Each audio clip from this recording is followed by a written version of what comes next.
Can I ask you to please stand if you're able?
Please be seated.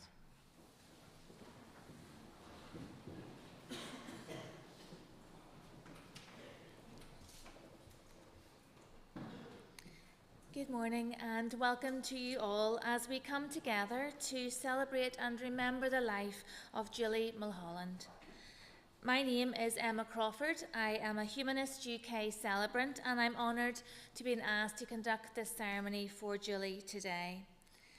This is a humanist ceremony. Humanists believe we can live good and worthwhile lives guided by logic, kindness and compassion. The family felt that the ceremony allowed for a unique and personal service to remember Julie.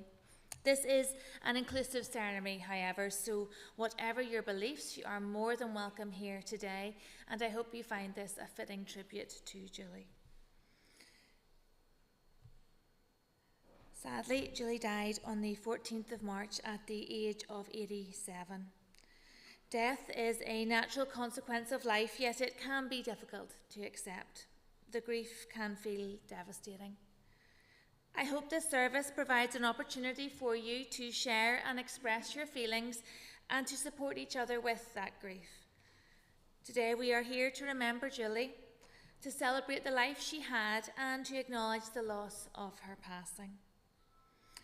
I had the opportunity to speak to Julie's daughter Amanda, her husband Lawrence and Julie's son Stephen, who shared their stories and memories of Julie.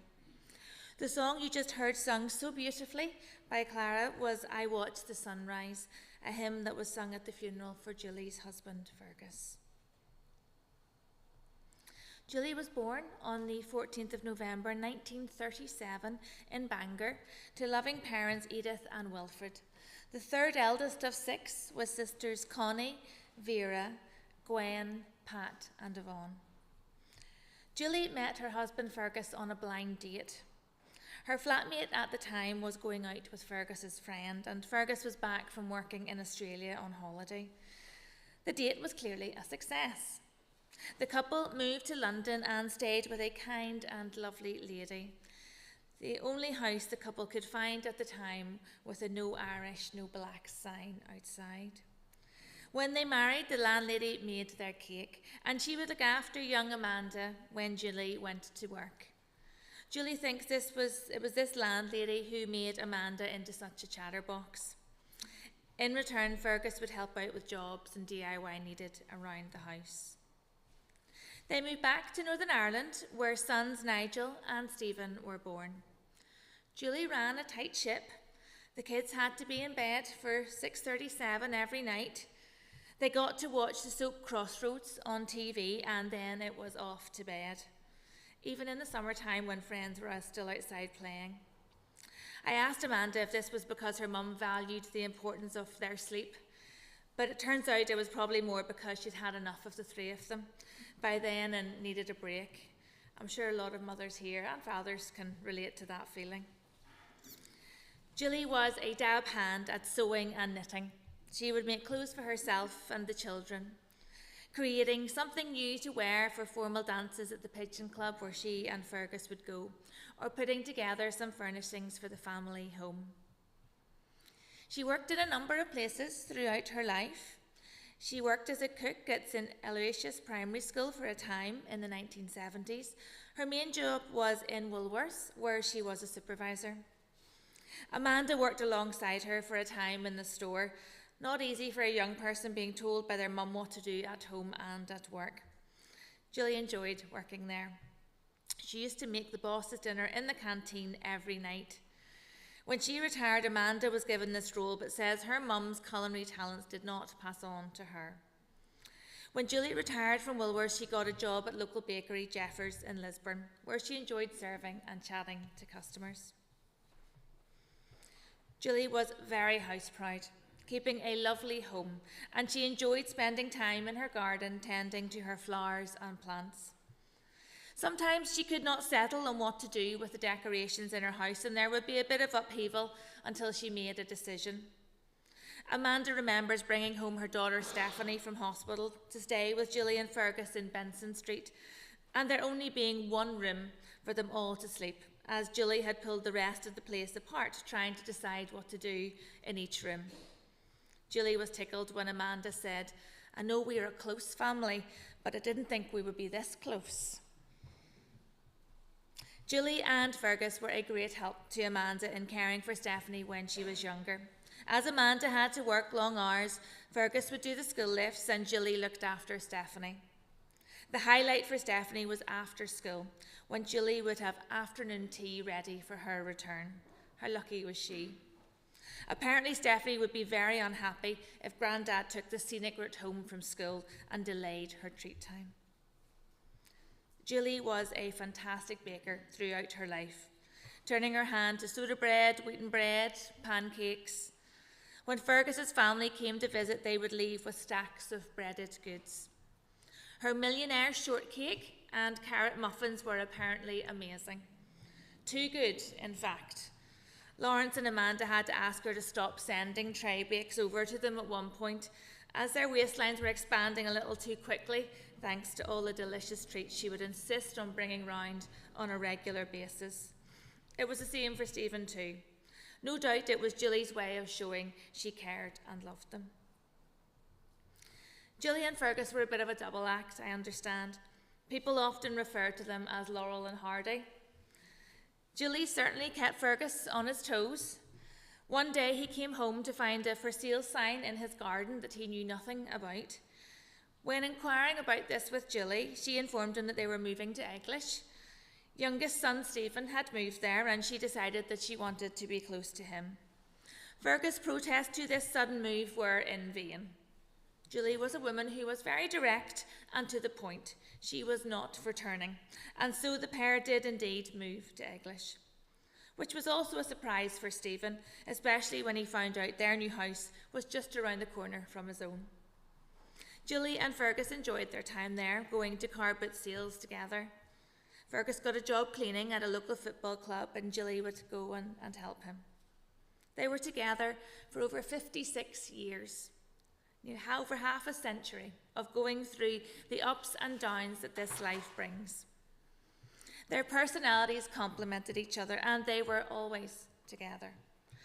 From having such a constant in her life, Julie felt the loss of Fergus 9 years ago very deeply, like a piece of herself had gone too. She was a proud grandmother to Stephanie, Mark and Joel, and great-grandmother to Leonard, Liam and Lottie. Although she did not get to see some of them on a regular basis due to the distance, she was always interested to know what they were doing and how they were. Joel would go and visit her a few times a month, as would her partner Sarah, and Julie got the chance to meet little Lottie when she was just 5 weeks old. There is a photograph of Lottie with her great-granny that I'm sure the family will treasure. Julie loved taking and keeping photographs. There are many albums in her house. Fond memories of fun and important times in her life and the life of her family that were precious to her and that she treasured. Julie will be sorely missed by those that loved her. She enjoyed reading Maeve Binchley novels. In her writing, Binchley explored the idea that a person's legacy, their impact on the lives of others, is a source of comfort and meaning, even after death. And that if people remember you, you are not truly gone. I thought this poem was appropriate for today, and I hope Julie would have approved. It is called Remember Me by Margaret Mead. To the living, I am gone. To the sorrowful, I will never return. To the angry, I was cheated, but to the happy, I am at peace. And to the faithful, I have never left. I cannot be seen, but I can be heard. So as you stand upon a shore gazing at a beautiful sea, remember me. As you look in awe at a mighty forest and its grand majesty, remember me. As you look upon a flower and admire its simplicity, remember me. Remember me in your heart, your thoughts, your memories of the times we loved, the times we cried, the times we fought, the times we laughed. For if you always think of me, I will never be gone. We are shortly going to be leaving here to say a sad and loving farewell to Julie at Blaris Cemetery. The family thank you for being here today and for your kindness and support. They are grateful to those who visited Julie in hospital. They would also like to thank the staff at Manor House, especially manager Shirley, the carers that looked after Julie, and the staff at Lagan Valley Hospital MAU ward. We are so lucky to have such caring and attentive people in this world who often go above and beyond in their roles. The family warmly invite you to Gowdies of Down Royal in Lisburn for refreshments and to continue to share your stories and memories of Julie. The final song you will hear from our wonderful soloist, Clara Wilson, is Be Not Afraid, another hymn that was sung at Fergus's funeral. Take care of yourselves and each other. Thank you.